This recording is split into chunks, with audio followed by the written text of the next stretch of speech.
This is a Culture Inject production.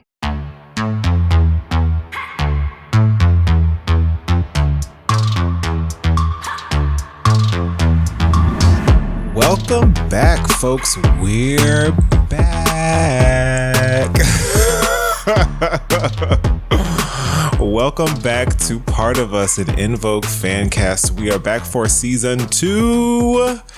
But before we dig into all the latest things we got to know in the time that has spanned between our last episode and now, follow us on Facebook, Instagram, and YouTube at En Vogue Craze, and on Twitter at Part of Us Fancast.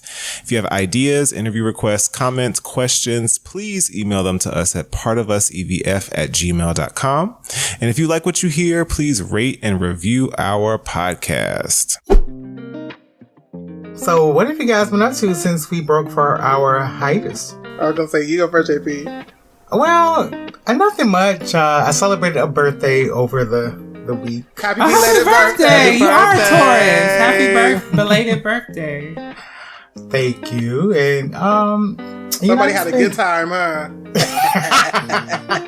I did. I had a wonderful time. A wonderful birthday. Yeah, so I just been, chilling. There's been a lot of En Vogue news over our hiatus, which is crazy because as soon as we take time off, there's, a lot of En Vogue out there in the stratosphere. Well, I quit my job. Oh. What? So, congratulations to me. Yay. No stress in your life. Baby, I have to say sayonara to them hoes. They were stressing me out. So, I sent a very nice company email.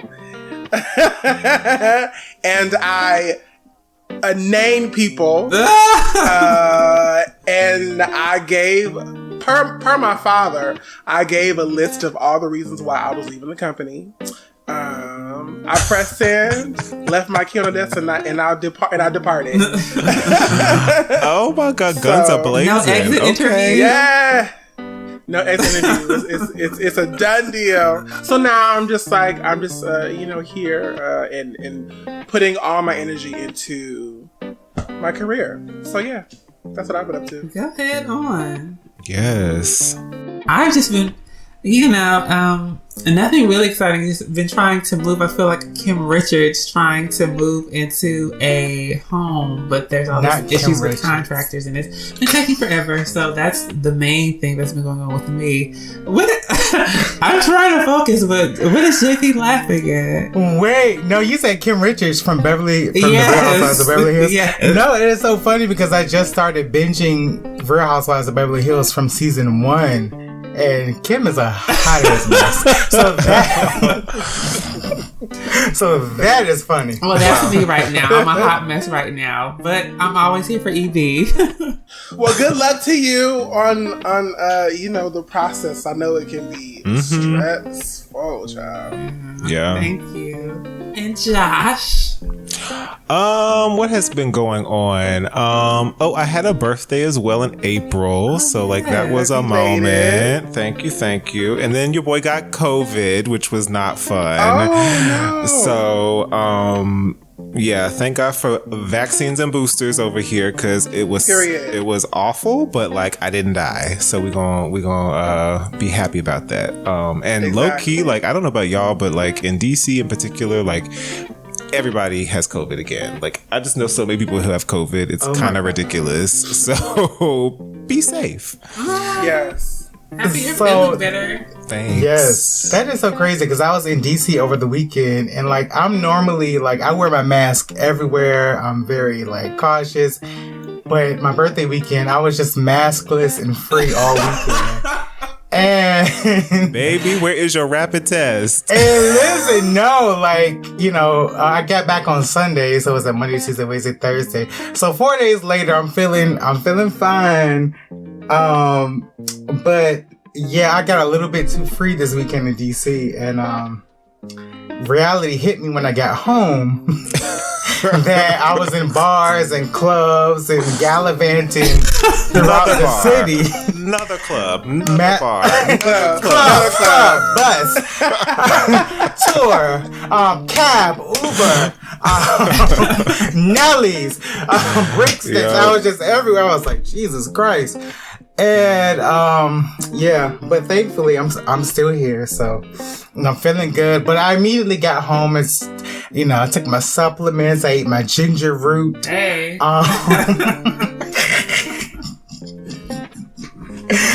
I am triple vaxxed, so hopefully I'll be all right. Yes. And now the fearsome foursome is back. Yes. The boys are back in town.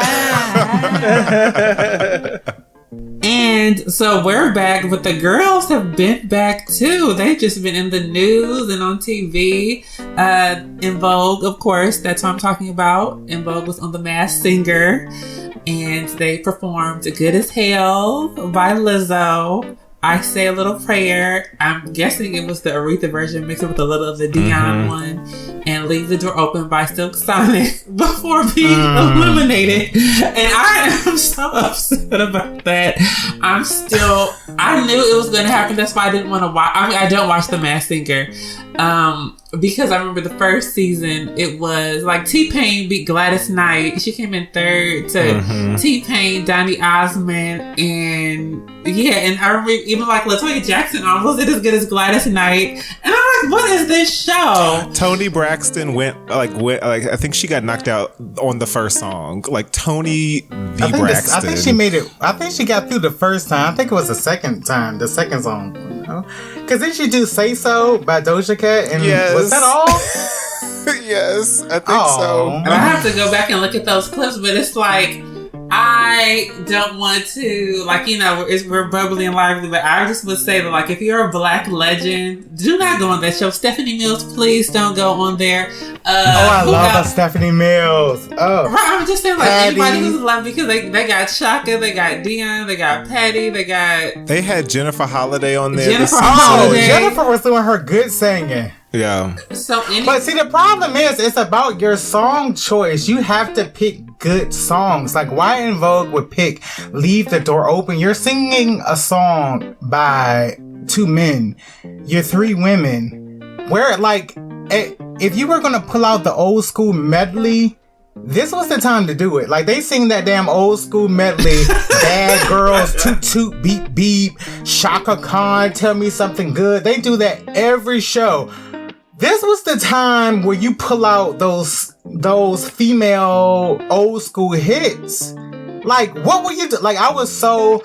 I watched The Masked Singer off and on because I work from home and, I work late. So on, Wednesday nights or whatever, I'm flipping through the channel. So I'll tune in The Masked Singer because, just nothing else on. And so I watched off and on. And the people that do well are the ones who pick the good songs. So they come out singing tenor on Leave the Door Open. I'm like, what are you doing? I was so mystified because in my head, I was like, oh yeah, this is the finals. I know they're going to do some Emotions, Best of My Love. I know they're going to do a little Shaka. I'm thinking they're going to give us a old school diva, something we can feel, and they're giving us Silk Sonic. I'm perplexed to this day. They gave us a plethora of song choices. And so, together we sort of kind of went through a few. There were some other songs that we really liked, and we actually recorded it just in case we went on further in the show. The Pat Benatar, Love is a Battlefield. And then what song you wanted to do? The Camilla Cabello, Don't Go Yet. Yeah. So real festive, fun stuff. But we sort of picked the songs together, us in production. It almost makes me wonder, because I know on a lot of these competition shows that the producers or the music producers, they choose the songs for contestants to sing, but because this is the competition with legends and established musicians, I'm like, do they have a say-so in it? Because I agree that Leave the Door Open is not a good song. It's a great song if you're a man. Right, I would have chosen it for them to sing. Right. Even like Good as Hell, it was fun to kind of hear them sing like a more. Yes, Cindy did that. Cindy did that. Yeah. She did. So I was like, but I feel like Leave It Open was probably not the best choice for them to sing. But and I thought they got eliminated. I was like, wait, really? But I knew it was going to happen because whoever the other guy was, I assume he was like a white dude from a boy Cheyenne band. Jackson. I don't know who that is, but he sounds. He's an actor. Okay. He's an actor. He was on like American Horror Story, and he's a Broadway guy. He was singing his ass off. Like when I was watching, I was like, oh, he got it. I knew, like, it wasn't close. It just wasn't even a close call to me. Part of me felt like because of like politics with the industry, I was like, maybe they just had a contract to do this many episodes because they got to get prepared for the tour. You know what I mean? I'm like, if they went all the way, would it have been a conflict of interest to like tour and do the show? So like maybe we're just kind of like, we'll go on here as a way to promote us on the tour, etc., etc. We'll be on a couple episodes and then we'll leave. You know, because I just don't think that it doesn't make sense to eliminate it. It didn't make sense to me. So that's what I tell myself, because that's what makes sense to me. I wish it, like, I think it, in all honesty, I think it was they were trying to do kind of what Good as Hell was giving, which was like, let's do a really contemporary, current, like top 40 hit, like right now. And it could have just been another one. It didn't sound bad. It just wasn't like the most. Right. It didn't build in a way like that. I think it builds when it's a male voice, and so I don't know. It just it's different. And then maybe that was probably like a way for us to not really figure out it was. I mean, obviously, as diehard fans, we know their voices. I know Rona, I know Terry, and so. But I feel like for other people that haven't heard them in a while, maybe it's a way to confuse them because they're singing more current songs, which is not what we're used to hearing from them. You know what I mean? It was great to see them though. It was great to see. I was like, this is awesome. This is an awesome thing for them. Especially, y'all remember when they did Don't Forget the Lyrics? Oh, yes. Yes. So I remember, so that was cute for them, especially like because they had reunited or whatever. So I'm like, this is like this is like similar, but better because it's like it has a better production value. Right. There's choreography and a band. It's rehearsed. So exactly. It was a good look. But I have a question. What was the point of all the multiple snakes? And I was just like, like that was so confusing. Well, so like the reason there were the snakes is because they try to embed the clues even in the performance. So I feel like they were trying to like allude to the number of members that there's been without like. Right. They were also because they never. I don't know that they've done groups before, and so that was really wild to me because usually Masked Singer is one singer, and so the idea that they brought in. So when I heard Cindy's voice, I was like, is Cindy doing this by herself? Because like this show only does one by one. And so I thought it was interesting that they started rotating out like with each song a different lead. And then I was like, oh, okay, there's other things happening here. So the other three fake snakes that weren't singing are just a clue into the number of other members that no longer in the group.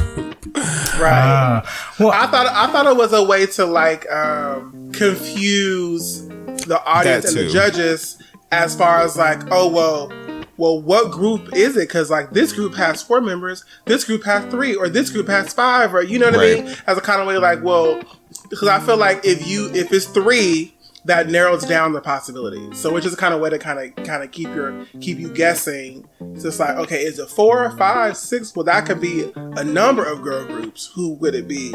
At least that was my logic for it. Well, I'm the cynical one, so I would say that I don't think there was anything that they really could have done to win. Like that I Say a Little Prayer performance was brilliant. I didn't care for Leave the Door Open, even though like, because it's like, with I Said a Little Prayer, the harmonies were so prominent, and then they did that a cappella. With Leave the Door Open, it's like you really have to like listen for the intricacies, and that's not what you want to do in a singing competition. But like going through the list of the people who've been eliminated, I'm like, I don't think they would do that if like Barbara Streisand or Bette Midler was on the show. Like, how does Patti LaBelle, how does Gladys Knight, how do you lose a singing competition? It's like, I don't like the show because it's like, on one half it's like a joke because you have like Christy Alley, and she even said when she got eliminated, you know, this is like a circus. I've never been a part of a circus. So you have some people like taking it as a joke, and then you have like these legends losing a singing competition. That just bothers me. Wait, was Patti LaBelle up there? I knew Gladys was, but Patti was up Patti there. was on And Shaka Khan, and they all lost. And I Dionne knew Warwick. Shaka and Gladys, but wow. But I do know that last season Ruth Pointer was on, and Anita was supposed to be on with her, but Anita's had some health issues, so she couldn't do it. Oh, so I didn't know that. Yeah, Ruth did it by herself, and she got pretty far. Like she did, you know, a couple of songs.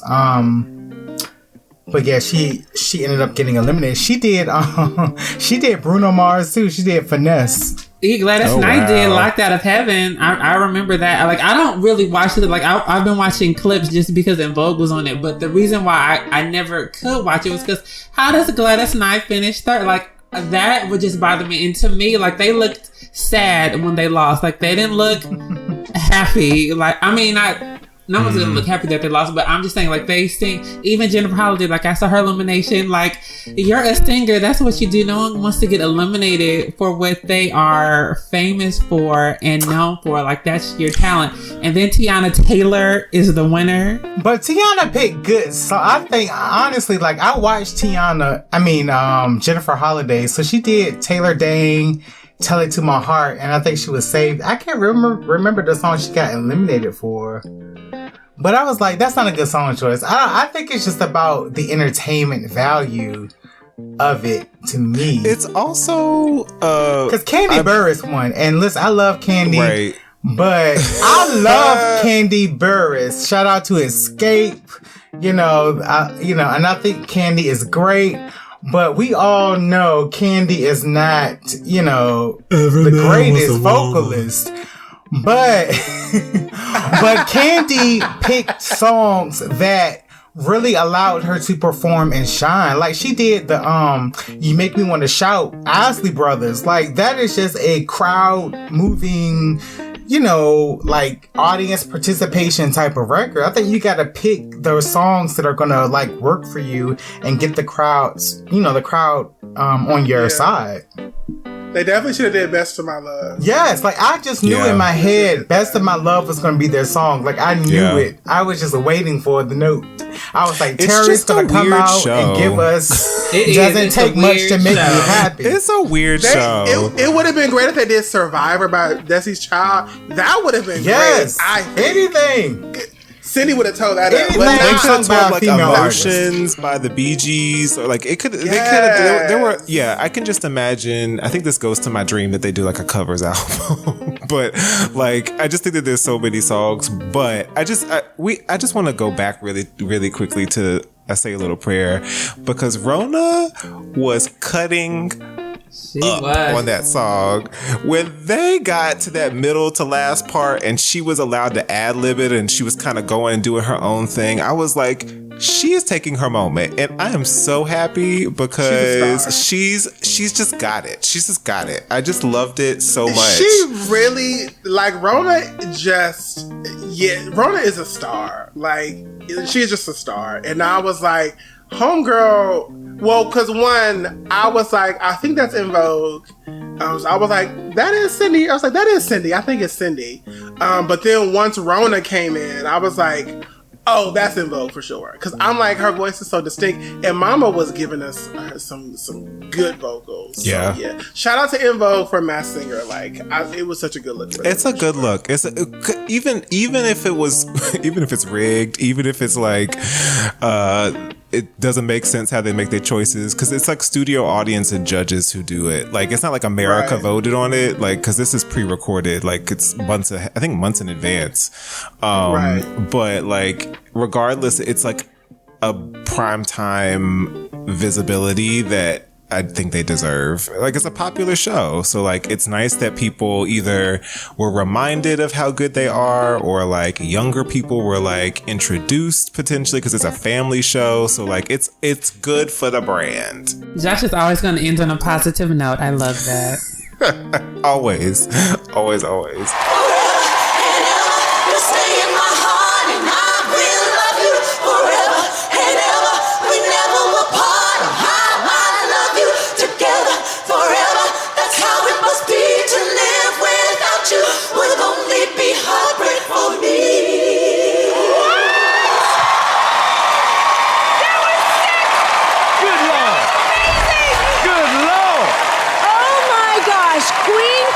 has kicked off the show with a bang! Well, on to some other news that's interesting. Last month, we learned via The Blast that Cindy actually filed for divorce from her husband of 29 years, Glenn Braggs. The reason cited was irreconcilable differences. So, I mean, we don't really be going too deep into the personal lives like that, and we certainly don't we're not really privy to the ways that En Vogue lives their lives, because they don't do like normal celebrities do, which is like it's all on Instagram all the time. So it's kind of weird that we know this information, to be quite honest. I didn't expect it to be news, but I don't know. Divorce is tough, especially 29 years. But I was saying I think Cindy about to have her hot girl summer. So I'm looking forward to it. I think so too. Well, it made the news. I mean, I saw articles about it, which is so weird to me, because it's like anytime they're doing something like career-wise, you look at a message board and there might not be any comments. Because, like, I'll try to start a thread. But with that, like, there was all kind of comments and people were very supportive. But, like, people had done sleuthing, because people, I feel like, are more concerned with celebrities' personal lives now. And somebody was like, back last Valentine's Day on Instagram, she posted something about, like, sometimes, like, the most important love is self-love or something like that. So, people were finding clues, because people love people's personal lives. I didn't see that. Let me go digging. I don't think we'll see Cindy having a hot girl summer. Well, she'll have a warm woman summer, okay? But like, even the video she's posting, I see a little bit more personality popping out than I'm used to, because I think she's usually so put together, and like that's what we kind of love about them, was that how poised they were, and how like, and how like even in interviews it's but like these like behind the scenes clips we're seeing like while they're on tour, I'm just feeling like we're getting a little bit more fun. Even if it's just a little bit more, I just appreciate it. I was sad though. Yeah, divorce it's not fun at all. And especially like, because their children are older, so like they obviously will probably have more of an opinion and a thought behind it, because their parents have been together for this long, whatever. 29 years is a long time. That's a long time. That's a long time, So irreconcilable differences is, I was talking to a friend of mine. It's kind of like, people. I got into a debate with my friend because he was saying, like, well, if I marry you, things need to be the same for the rest of our lives. And I'm like, well, no, it's like, as humans, like, you still evolve and you still change and you grow. So sometimes, you have to relearn people. So I feel like, as you get older, sometimes you just, you start to want different things. You start to figure out, well, what's next for me? And sometimes it just don't mesh well. Sometimes it just don't mesh well. So whatever that means, I wish them both the best, but mainly Cindy. No shade. But it's been like for years, like that was such a big part of like so many things, because like she was pregnant a lot of times and she was always talking about her husband, and there was the Vibe cover, which he wasn't on, but like she was pregnant. So her being a wife and a mother was like, a big, I guess, part of why a lot of things might have transpired the way that they did. Like I remember Dawn telling the story about her not wanting to sign the contract because her husband's pension could be they could go after her husband's pension if anything happened. And I just interviews, like she was always talking about Glenn. So it's just like, wow, 29 years. 29 years. It's always sad, but I wish her the best. I mean, as well. At that point, I'm like, why can't she work out though? Like, right? That's a long time. Like, at this point, we stuck together. I'm not starting from scratch. It's hard out here, okay? It is hard. You don't know what I'm going through as a single person in the world. It is hard, okay? Cindy, for me, I'm kind of like, you fine. can go to the... You can go to the second guest bedroom, but we ain't getting divorced. That's what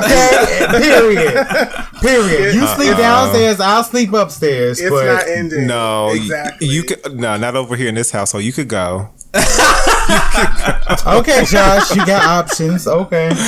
And I think Cindy is fine. She gonna catch her a man. I can feel it. I can feel it in my spirit. She is somebody gonna pull her for sure. For sure. Tina knows and she Matthew, deserves. like she'll probably find somebody better. Mm-hmm. Maybe she'll find her maybe she'll find her a Nigerian like Portia. I'm gonna tell you like this: you got two options. Either you gonna be with me or we gonna be together. It's one of those two. Okay, right? Which one do you want? want? After 29 years, you gonna be with me or we gonna be together. That's that. Those are your only options.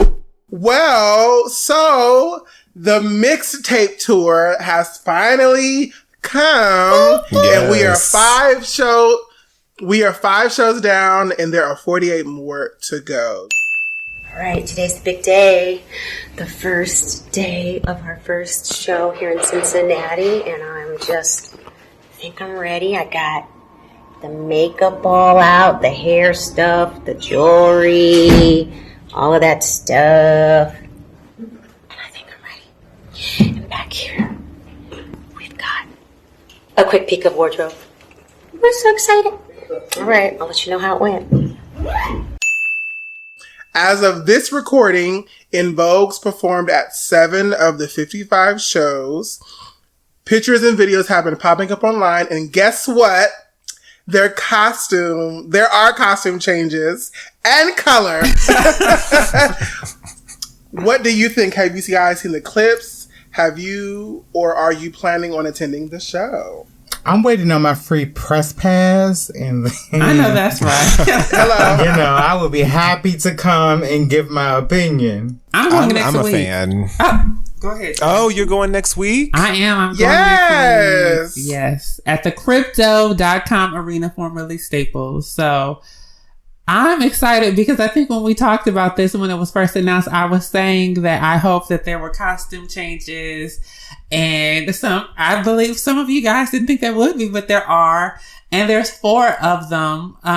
Josh shared the set list with us, I think, after opening night. And they're not even doing that many songs, but there's 4 costume changes. So that is exciting for me. I'm excited to see it. Definitely not excited for New Kids and the New Kids fans. I'm just not a nostalgia person, besides En Vogue, really. So to see all those people in the t-shirts from the 80s and everything being retro, like I'm not, that's just not my scene, but I'll make it through. I'm a fan. I'm so excited. Because like, it's stadiums, y'all. Like, this is like a lot of people, like, right?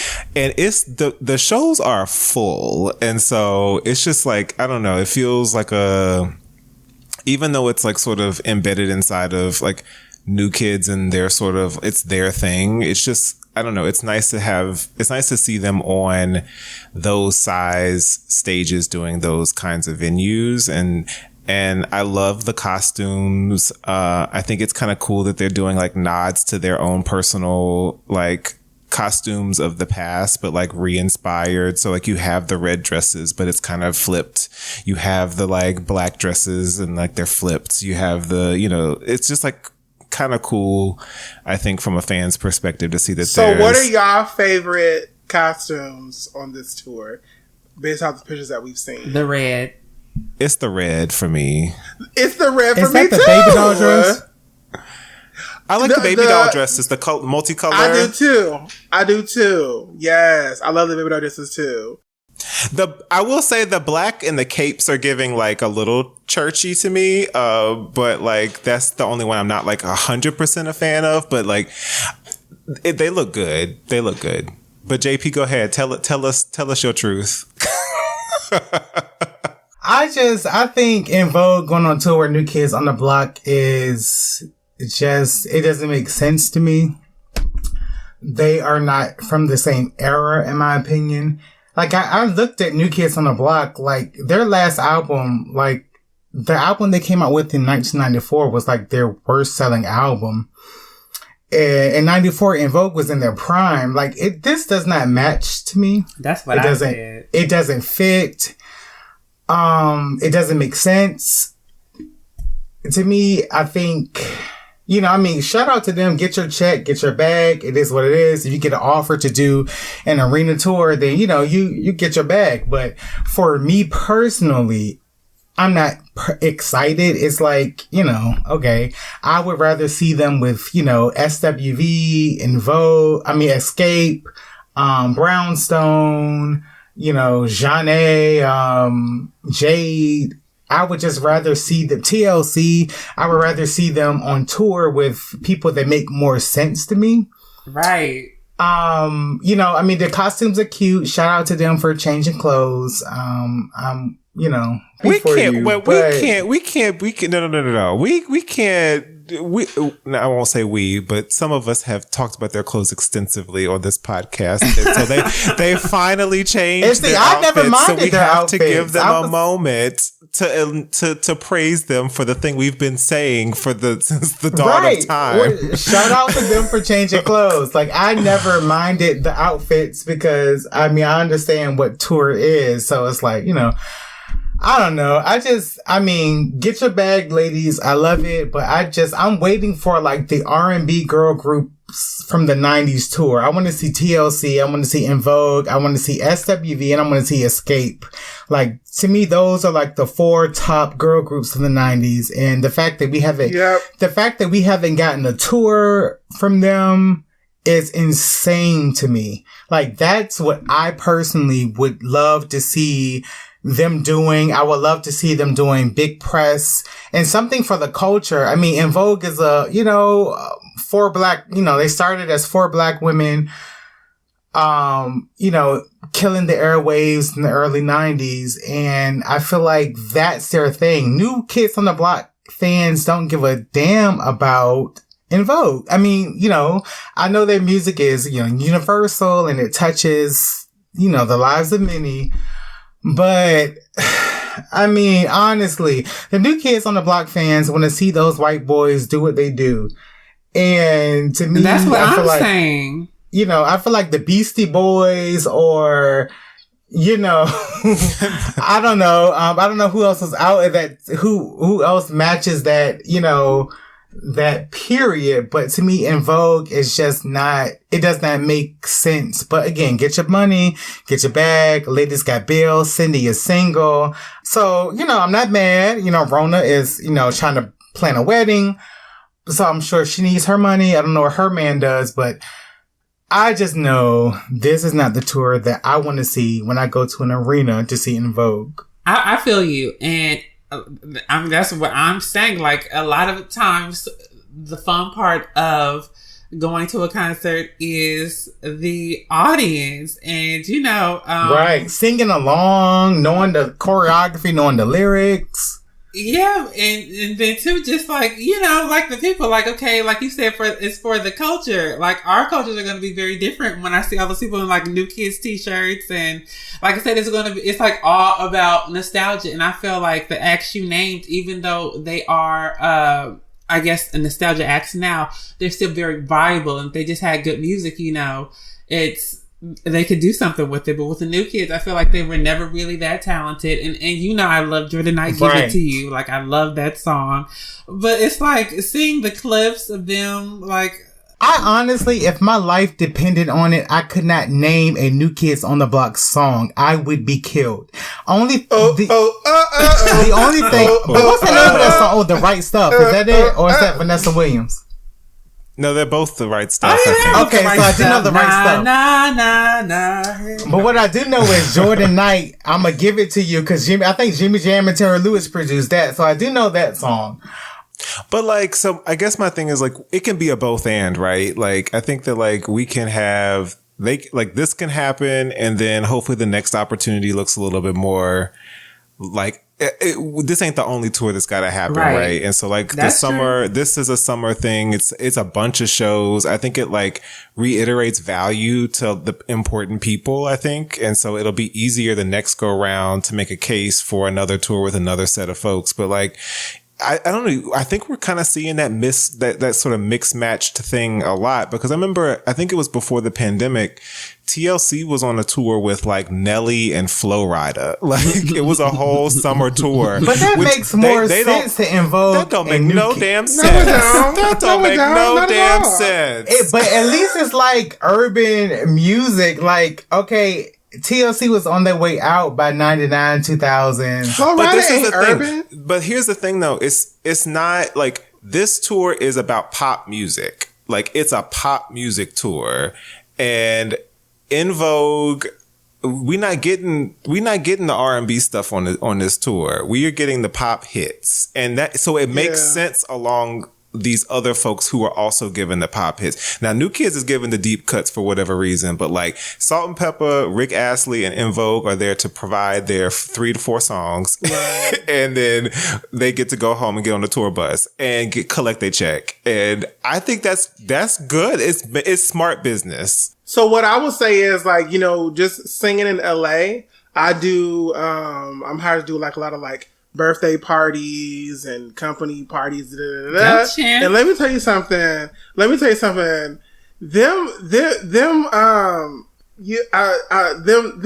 white people, they love some blacks. They love some soul. Like, they do. So like, you can give them like a Britney Spears and then like an NSYNC or like a, you know, an Elvis Presley, but then you turn on like a hit from a black artist, they lose their minds. I promise you. When we do like Christmas shows sometimes, we sing Earth, Wind and Fire, Celebrate. When I tell you, them crowds in those really affluent suburban areas, they go crazy. So I guarantee you, New Kids on the Block, their fans, when they leave that stage and then they hear like what's it gonna be? Like, I'm sure that they sing along. They losing their minds in them little clips that we see. For sure. So it doesn't make sense. I would have never put Salt and Pepper and Rick Astley on the same tour. This is about visibility. And it's about a check. That's all that matters. We want our girls to be on big stages, and our girls are on big stages. Yep. Yeah, I agree. I co-signed that. We wanted them on big stages. And Rona's red outfit is my favorite. It is. She's serving with that little arm detail. Yes. Yeah, Rona's outfit is amazing. That's what I'll be there for, the lovely gowns. We have to talk about Maxine getting that Human Rights Campaign award, and the ladies congratulating her, and Don wiping her Instagram. Okay, let's talk about that then. Who want to take that? Take that, Matan. Yeah, leave that, because I can't see Dawn's Instagram because she has banned me. She has banned me from any. What's that thing on Instagram where they be like, "Do you want to block this user and any new usernames that they may create?" I'm like, Dawn, how dare you? Like, girl, I'm the only one that is supporting you. Oh, you can't even see her from your burner account. Not even from my burner account. I am sick of it. I'm like, I don't have time to be creating. I got a main account on the burner. I'm not creating anymore.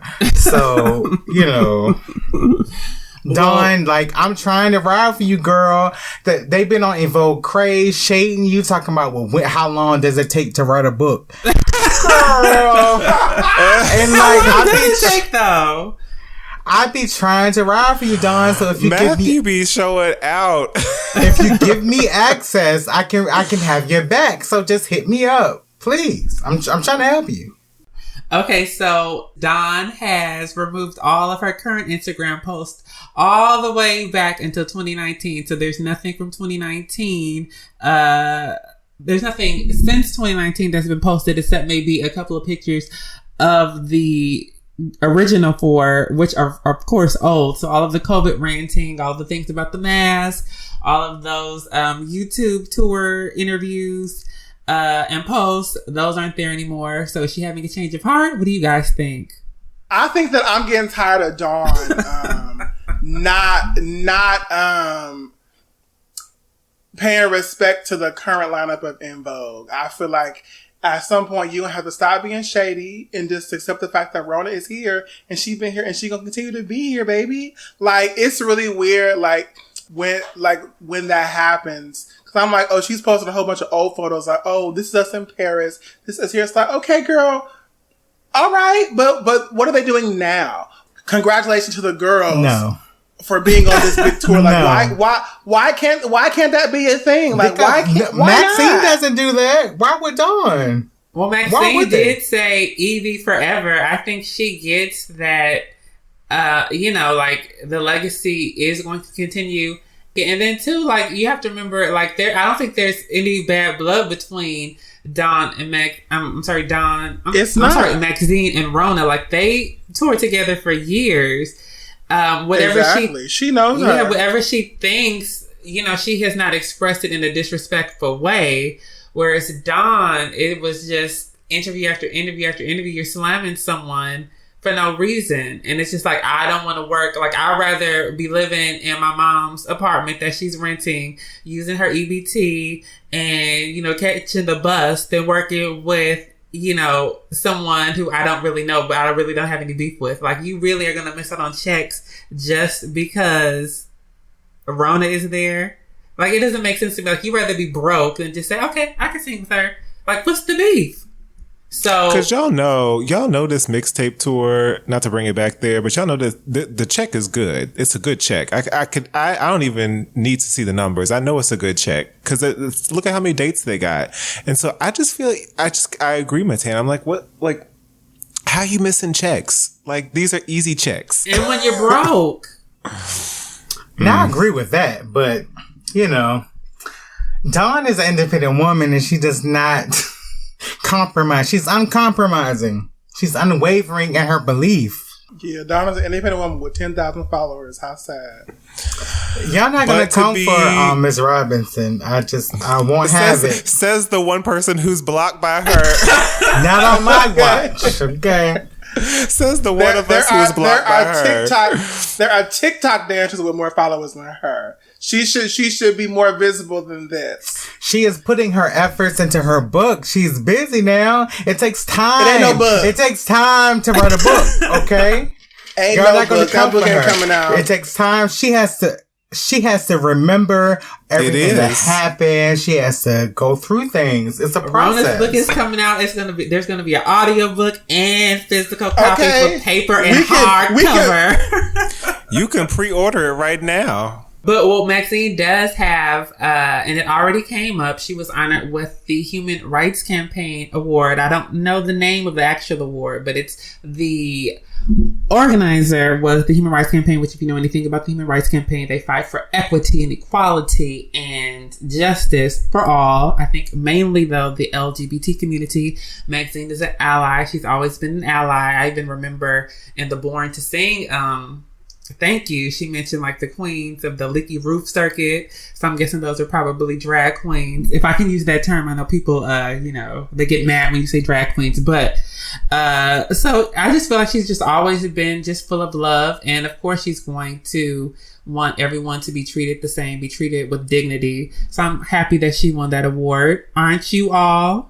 Absolutely. Oh, for sure. I loved her performance, watching her perform Free Your Mind with the Queens. She still sounds good. I was like, yes. And that is that's what they're missing for me. But another day, another time. I will say, and I also loved, in her video messages, the people congratulating her.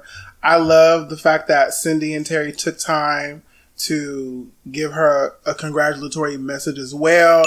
Hey everyone. Hey everyone. Cindy here. And Terry. And we want to say to our girl, Maxine Jones, congratulations for your Ally for Equity Award. Congratulations, Max. And we also want to send a big thank you to the Human Rights Campaign just for continuing your amazing work and encouraging the world to continue to free their minds. Enjoy the evening, Max. And then I love the fact that she posted it twice. I was like, that's a good look. So she can be like, just so y'all know. And tag them. These are still my girls. And tag them.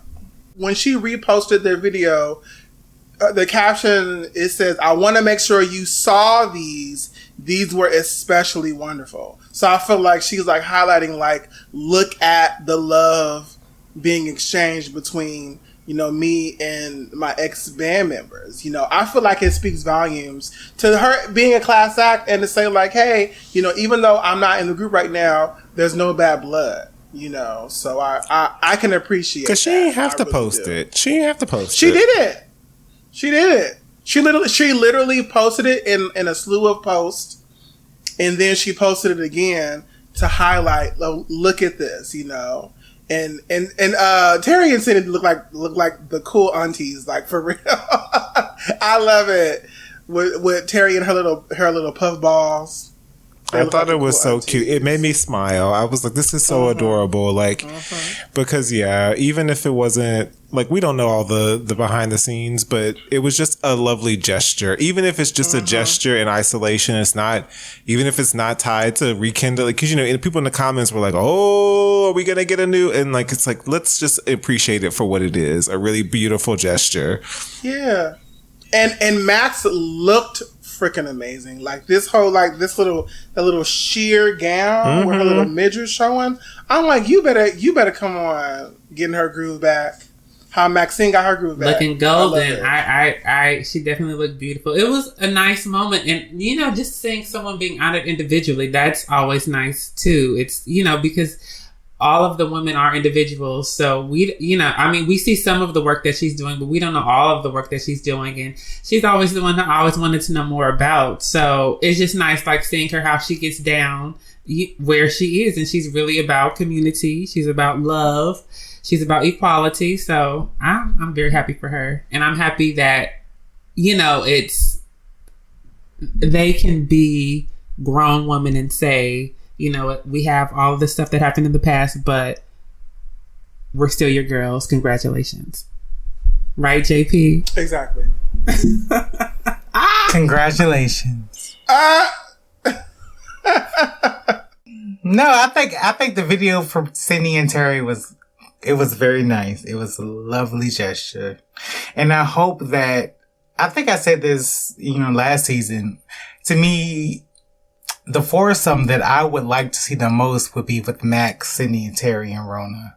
So I hope that, hearts are mended and, doors are opened and, I hope they can just find their way back to each other in a natural way. So we are going to introduce a new segment to the podcast. At the end of each episode, we'll revisit one rare or unreleased En Vogue track. And so for this episode, we are actually going to take a walk down memory lane and listen to It's About Love.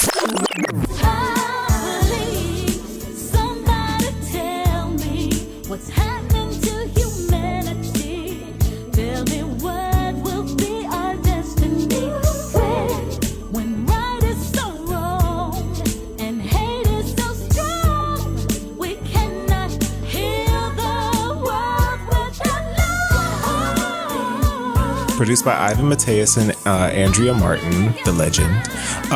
Included as the B-side to the CD single For Whatever, and includes all 4 original members. So, what do you all think about this one? Ivan Mateus is I think the person I want to interview the most on this show. Probably more than the ladies, because he's got that exclusive tea from that 1995, 96, recording of the EV3 album. So he's the person I want to interview the most.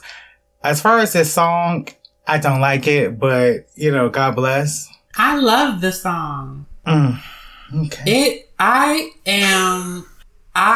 think as I've gotten older, I think, even when I was younger, I still liked the song because of the lyrics and because of the stories that were told, but that's what it really is for me. It's the stories. Particularly, I love Cindy's verse about the girl who's cries from daddy's touch, and the soldier at war for me and you, but he stands in line begging for food. I love that line. There's just certain lyrics. It's almost kind of Bernie Taupin-esque. I think of Private Dancer when he's like, Jesus freaks out in the streets, handing tickets out for God. It's just the imagery in the story all kind of adding up. So I love it. And I wish that maybe not production wise, because I get what JP's saying, maybe not as far as the production and the instrumentation, but as far as them writing and being more introspective and kind of maturing, I wish that would have carried over into the Masterpiece Theater album, because they all have a writing credit: Cindy, Terry, Maxine, and Dawn, as well as Ivan Mateus. So, like, I would like to have seen them really grow as songwriters and kind of mature and talk about more mature stuff because they have the capabilities to do it. But I love it. I like the song as well. I'm not like crazy about it, but I do like it. It has like a nice little funky, smooth vibe to it. But towards the end, I realized what the message of the song was. And I was just kind of like, this is a very weird vibe to have for like a song about, you know, love and unity. I was getting like a very R&B, like in the club vibe, you know, very like Tony, very like early 1990s, like R&B. So I was like, oh, this song is about, it's like a inspirational song. So that kind of threw me off at the end. And then although I did love Terry's ad-libs, but I was like, dang, this is such a smooth beat for her to be like belting like this. It sucks that on the actual single art, it literally says not available on the LP. So I'm like, oh, so y'all literally had no intentions of putting this on the album.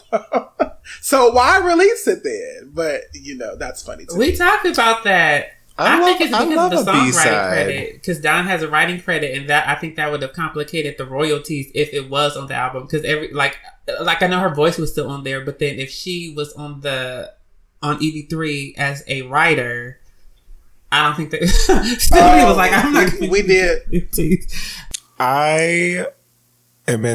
I love this song so much. It's my favorite. Like, I think it's my favorite, like, B-side or one of my favorites, if not my favorite. And I think it's because, like, I love the story component that Matan was talking about. Like, it's like each verse kind of it's not boring, like, lyrically to me. And so I really like that. And then I just think they sound so good. I love a mid-tempo groove. That's my favorite. And I love when they settle into it and don't have to work too hard for it. And so they all sound so good. Even, Terry be going off a little bit on, and it's a little not as laid back as some of the other, ladies, but like, it is very, it's very mid-tempo groove, which I love. And I also really love Cindy's verse also the best because like I think her voice lends itself really well to storytelling. Like it just has she has those interesting things she does with her voice being so kind of high and sitting in a different kind of space. And she does these interesting run. Like I think we're used to people doing runs that go like down, but she like runs up the scale a little bit. That's hard to do. It's hard to do. And I also just, when I heard it, I was like, oh, bitch. Oh, that got me excited a little bit. Cause it was just different for her, I think. Like, and I think it's because the song allows a little bit of room to play and it didn't feel overly produced that way. Like, I feel like, you know, some of the early stuff, I think we know the producers had a lot of sort of, hand in guiding how the vocals were. Like it just felt it felt fine-tuned, and this feels very kind of like, let's just have a little fun on a song that maybe might not see the light of day. And so that's why I kind of like it. But you know, I do love a B-side. I kind of miss that about music was, you know, your singles, you were going to get a B-side. It wasn't just going to be a remix with like the same vocal with a different beat, or it was, you know, you got a new thing when you bought a single usually. And so I kind of love that. That's what made me buy it. That it was like, oh, there's this song that's not on the album. I have to buy it. So I actually have that single. And plus the cover art. I love that cover art. I wonder if there are any more photos from that session. They look so cool. Well, now that we are back for season 2, we are also back to hear from all of our loyal listeners, and we are going to get into a submitted letter. And this letter comes from Shane. And Shane says, "Hi everyone. Congrats on the wrap up of the first season. It was a lot of fun. Thanks for the 1 hour plus of entertaining EV conversation. Yes, we yes. Sometimes two. Sometimes two. True. And here's to season 2 and many more. How amazing that you got to premiere the 1,000 Times remix. Well deserved and an awesome achievement. And I really liked it. Both the remix and the original. Thanks, Benefactor. Yes, Benefactor, thank you. Thanks to our Big Papa. Regarding their song with New Kids on the Block, I too would have liked a bigger part, but it seems that singing female groups at least never get big parts when they collab. At least not Evie. They always get the backseat. Think What a Man, What the Fuss, and now this one. Anyway, I hope you enjoy your break. I'm looking forward to hearing from you all again. Shane. Now, Shane, thank you so much for your letter. And I will agree because I remember when Stevie Wonder was like, oh, What the Fuss featuring En Vogue. And they were just on the chorus. I was like, how dare you waste their time? And they were in like one shot. Right. Like background singers. I thought that was such a missed opportunity. Like he couldn't give them a verse or nothing. But yes, I do agree. You know, it's kind of like En Vogue is known for vocals. En Vogue, it's for women. So it's like to be like, oh, come on En Vogue, be featured on the song, but just sing the hook. You know, that's a thing for these new R&B girls. You know, like Normani or something. You know, Girl, Normani can't sing. What's she gonna do? She can't. Exactly. She can't dance. She can only do what she can sing. She can sing a chorus. No, but I think with Stevie though, Stevie is used to having female groups back him, and I just think that was a Stevie thing. Because if you think back to like Linda, what was it? Linda something. Like, she ended up going to the Supremes when like, Cindy Bird's song left for a second. Susie? But, was it Sherry Payne, Susie Green, Susie Sherry, she came in. Jean Terrell. When Linda was there, it was Sherry, Mary, rest in peace, and Linda. She was only there for like, she was on Bad Weather. You know, the song that they did with Stevie Wonder. I'm going to have to go to Wikipedia. I don't know about a Linda. Yeah, Linda. I can't remember her name off the top of my head. I went through a Supremes deep dive, like, over our break. I guess I should have mentioned that. But anyway, but he's had a couple of different groups that used to back him in the 70s. So I'm thinking maybe he felt like, oh, we can just get En Vogue to back me on this song. Maybe that was what, you know, Stevie was thinking. I don't know. Yeah, they definitely needed more on Bring Back the Time, you know.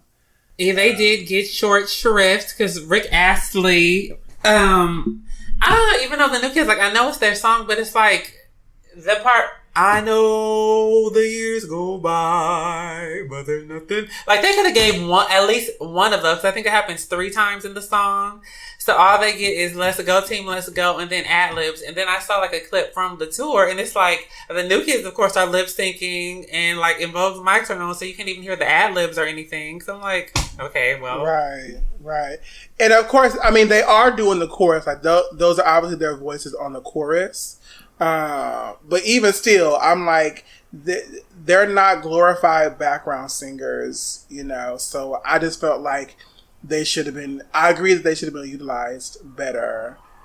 I agree, Shane. I think, Shane, if you're the Shane I think you are, I think I've seen you at an En Vogue event when they did, what was it called, Audience in Manhattan Beach. Was that you, Shane? Lucky Shane. But yeah, I agree with everything that you said regarding the collabs. And thank you for listening. And yes, thank you so much, Shane. Yeah. Yes. I don't know. The What the Fuss video, I like the video. Yeah. Like, we talked about that previously, I think. We did, yeah. But I think, like, they just were like, Stevie Wonder's calling. Don't say no to Stevie Wonder. Even if you just want to sit there.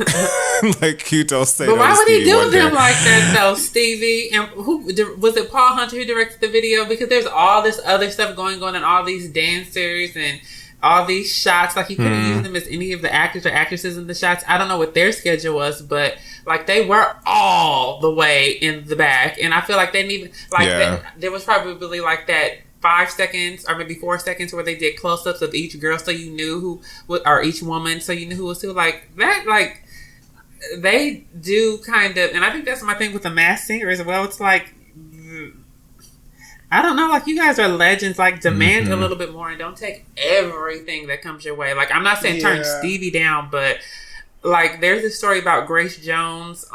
Like, she was supposed to do one of the Bond films because she was Mayday previously. So one of the newer films, like, they offered her like a role, and she went to the set, and when she saw it, she was like, "This is it. I'm not doing this," and she left. So like, sometimes you gotta be like, no, like, I need more of a close up. And I need 2 costume changes, and I need to be in this frame. Like, I don't know, like, demand a little bit more, in my opinion.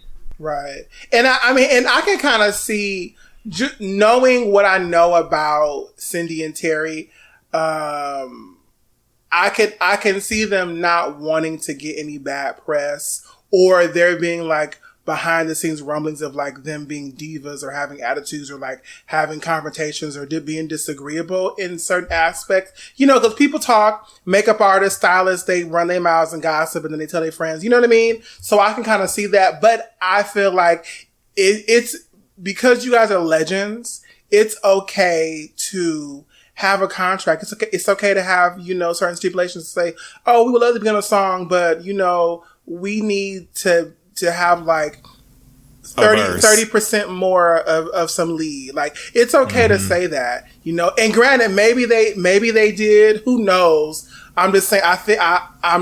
I'm disappointed that it wasn't like that. And I wish that whoever their team was, when they heard the concept idea, they should have been like, okay, well, the song is great. It's a great song, but you need to give Cindy a verse. Period. And that's that. So. And that's that. And that's that, period. Free your mind, and the rest will follow. Well, folks, that brings us to the end of this episode, our jump back into season 2. So thanks for listening. And you can make sure to stream Part of Us on Apple Podcasts, Google Podcasts, Amazon Music, YouTube, and most of the other podcasting apps. For more En Vogue related content, find us on YouTube, Facebook, and Instagram at En Vogue Craze, and on Twitter at Part of Us Fancast. If you have ideas, interview requests, comments, or questions, email them to us at partofusevf@gmail.com. And a reminder to our listeners to please email us any En Vogue footage you may have, and we will add it to our YouTube archive. Shout out to the co-hosts. Tell them where they can find you on the internet. So my Instagram handles have actually changed. You can find me on Instagram and Twitter at Written by Champ. And I am still on TikTok, Champ Johnson too, as well. Go Champ. Well, I am your little dog too on YouTube, only on YouTube still. And I think I will give En Vogue Craze some content, but I'm going to post some, so hopefully that should be up like by next weekend of the what is it? But the NKOTB show next week. And you can find me at Everybody Loves JP, EVERYBTY. Loves JP. Everybody loves JP, but JP loves no one. No, just kidding.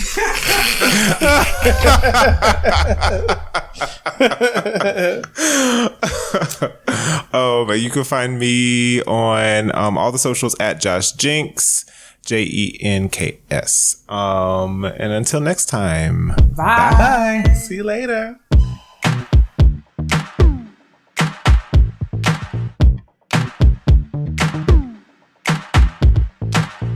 This episode of Part of Us at En Vogue Fancast was researched, written, produced, and edited by Matthew at Culture Inject Productions.